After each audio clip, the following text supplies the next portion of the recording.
سبحان اللہ والحمد للہ.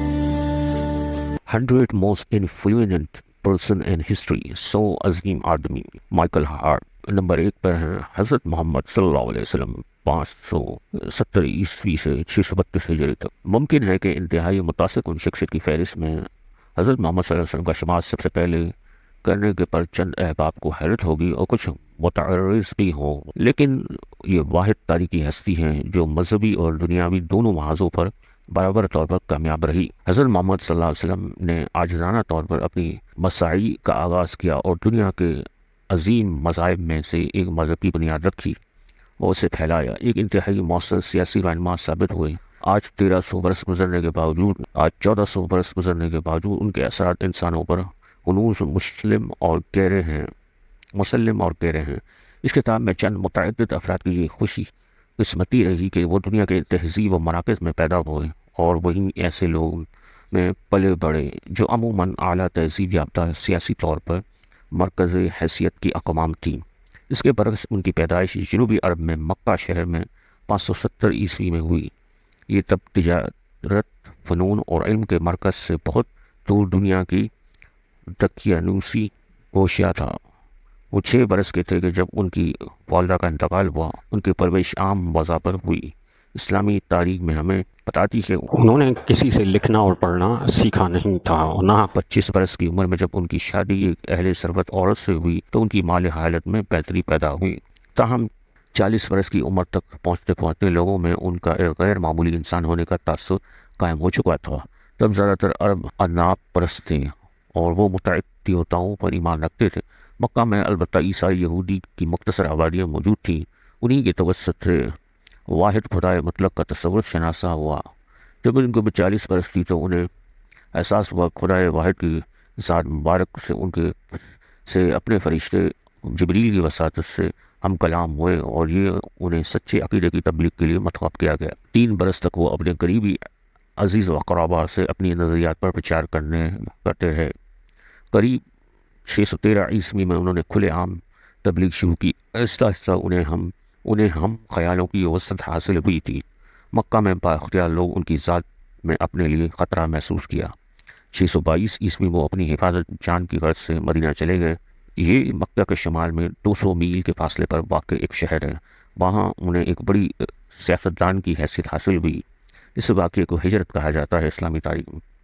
یہ نبی کی زندگی میں ایک واضح موڑ تھا.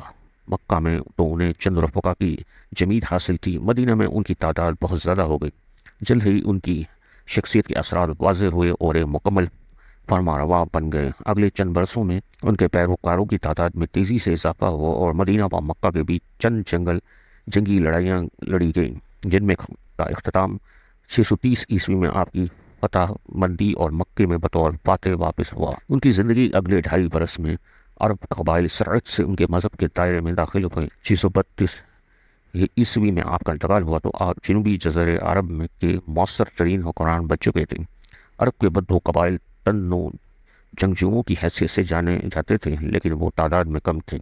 شمالی زرعی علاقوں میں آبادی وسیع بادشاہتوں کی فوج کے ساتھ ان کی کوئی برابری نہیں تھی. تاہم آپ نے تاریخ میں پہلی مرتبہ انہیں یکجا کیا. واحد ریاست خدا پر ایمان لے آئے. ان مختصر عرب فوجوں نے انسانی تاریخ میں فتوحات کا ایک حیران کن سلسلہ قائم کیا. نئے جزیرہ عرب کے شمال میں ساسانیوں کی نئی ایرانی سلطنت قائم کی تھی. ساسانیوں نے نئی ایرانی سلطنت قائم کی. شمالی مغرب میں بعض تلبینی یا مشرقی سلطنت روما تھی جس کو محور کانسٹینٹینسی لوپل تھا. بالحاضر تعداد عرب فوج ان کے اپنے حریفوں سے کوئی جوڑ نہ تھا. تاہم میدان جنگ میں معاملہ مختلف تھا. ان پرجوش عربوں نے بڑی تیزی سے تمام میسوپوٹامیہ، شام، فلسطین فتح کیا. 642 عیسوی میں مصر پر یقینی تسلط سے چھینا اور جبکہ 657 عیسوی میں جنگ قدسیہ اور 642 میں دمامندی کی جنگ میں ایرانی فوجوں کو تخت و تاراج کیا. تاہم نبی اکرم صلی اللہ علیہ وسلم کے جانشین اور قریبی صحابہ ابو بکر اور عمر بن خطاب رضی اللہ تعالیٰ نے زیر قیادت ہونے والی ان عظیم فتوحات پر ہی مسلمانوں کو اکتفا نہ کیا. 711 عیسوی تک عرب فوجیں شمالی افریقہ کے پارا بیراقیانوس تک اپنی فوج فتوحات کے جھنڈے گاڑ چکی تھی، پھر شمال طرف مڑے اور آبنائے جبرالٹرا کو عبور کر کے اسپین میں ویسی گو ٹھیک کی سلطنت پر قبضہ کیا۔ ایک دور میں تو یوں معلوم ہوتا تھا کہ مسلمان تمام مذہبی یورپ پر قابض ہو جائیں گے، تاہم 732 عیسوی میں ٹور میں مشہور جنگ میں جبکہ مسلمان فوجیں فرانس میں داخل ہوئی چکی تھی اور فرینک قوم کی فوج نے انہیں بالآخر شکست دی، جبکہ جنگ و دجال کی اس صدی میں ان بدتوں کے قبائل نے نبی کے الفاظ سے حرارت لے کر ہندوستان کی سرحدوں میں سے بحر اکوانی اس وقت عظیم سلطنت استوا کر لی تھی، اتنی بڑی سلطنت کی کہ اس سے پہلے تاریخ میں کوئی مثال نہیں ملتی۔ جہاں ان کی افواج نے فتوحات حاصل کی، وہاں بڑے پیمانے پر لوگ ان کے نئے عقائد کی جانب مائل ہوئے، لیکن تم فتوحات پائیدار ثابت نہ ہوئی۔ ایرانی اگرچہ اسلام سے وفادار رہے، لیکن انہوں نے عربوں سے آزادی حاصل کر لی، اسپین میں 7 صدیاں خانہ جنگی رہی اور بالآخر تمام جزائر ہائے اسپین پر سے مسیحی غلبہ ہو گیا اور قدیم تہذیب کا وہ تہوار و میسوپوٹیمیا اور مصر عربوں کے تسلط میں رہے۔ یہی پائیداری شمالی افریقہ میں بھی قائم رہی۔ اگلی صدیوں میں یہ نیا مذہب مسلم فتوحات کی حقیقی سرحدوں سے بھی پرے پھیل گیا۔ آج افریقہ اور وسطی ایشیا میں ان مذاہب کے کروڑوں پیروکار موجود ہیں۔ یہی حال پاکستان، شمالی ہندوستان، انڈونیشیا میں بھی ہے۔ انڈونیشیا میں تو مذہب میں ایک متحد کر دینے والی عنصر کا کردار ادا کیا۔ برِ صغیر پاک و ہند میں مسلم تنازعات میں ایک اجتماعی اتحادی راہ میں عائل ہنوز ایک بڑی رکاوٹ ہے۔ سوال یہ ہے کہ ہم نے کس طرح انسانی تاریخ پر حضرت محمد صلی اللہ علیہ وسلم کے اثرات کا تجزیہ کر سکتے ہیں؟ تمام مذاہب کی طرح اسلام نے بھی اپنے پیروکاروں کی زندگیوں پر گہرے اثر مرتب کیے۔ یہی وجہ ہے کہ قریبی سبھی عظیم مذاہب میں بانیان کی اس کتاب میں اس وقت عیسائی مسلمانوں سے باللحاظ تعداد میں دگنے ہیں۔ اس لیے یہ بات عجیب محسوس ہوتی ہے کہ حضرت محمد صلی اللہ علیہ وسلم کو عیسیٰ مسیح سے بلند مقام دیا گیا ہے۔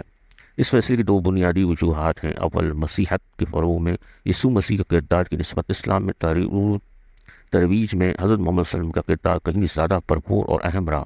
ہر چند عیسائیت کی بنیادی اخلاقی استحدارات کی تشکیل میں یسوع کی شخصیت بنیاد رہی، یعنی جہاں تک یہ صہیونی عقائد سے مختلف ہیں۔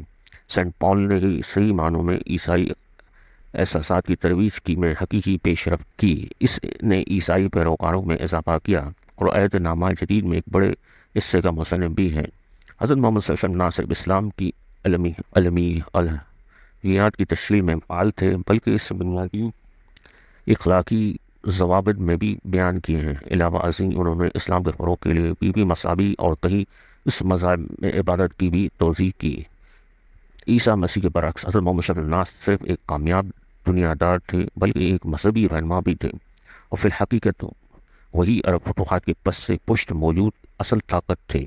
اس اعتبار سے وہ تمام تاریخ میں سب سے زیادہ متاثر کن شخصیت قائم ثابت ہوتے ہیں۔ بہت سے اہم تاریخی واقعات کے متعلق کہا جا سکتا ہے کہ وہ ناگزیر تھے۔